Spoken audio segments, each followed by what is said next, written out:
It has been nearly 30 years since anyone has seen a grizzly in the North Cascades. New plans released by the federal government could bring grizzlies back to the area. King 5's Connor Board is in Cedro Woolley with more on plans to make it happen. Just yesterday, federal agencies released 3 new ideas regarding bringing grizzly bears back to the North Cascades. Now, for the next 45 days, they're asking the public to give their input. Restoring grizzlies back to the North Cascades has been discussed for decades, and for the past 30 years, Joe Scott has been a part of that push. We were aware that the Cascades was a suitable place for bears, so we advocated for it from the very beginning. He and his group Conservation Northwest say the proposed plans to restore grizzlies is an opportunity for humans to course correct for past mistakes. There's a 100-year history of grizzly bear persecution, overhunting, trapping.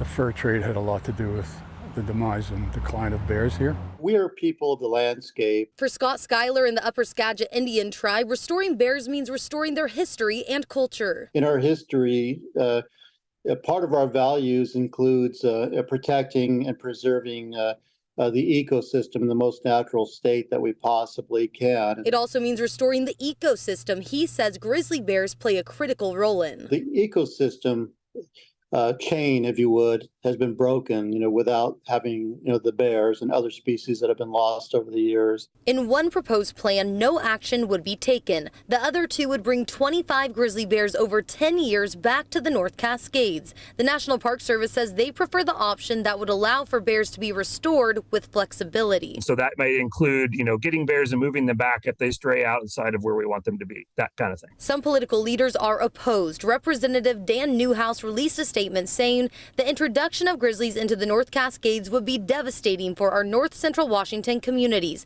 Time and again, our communities have spoken to express staunch opposition to the introduction of these apex predators, which would be detrimental to our families, wildlife, and livestock alike.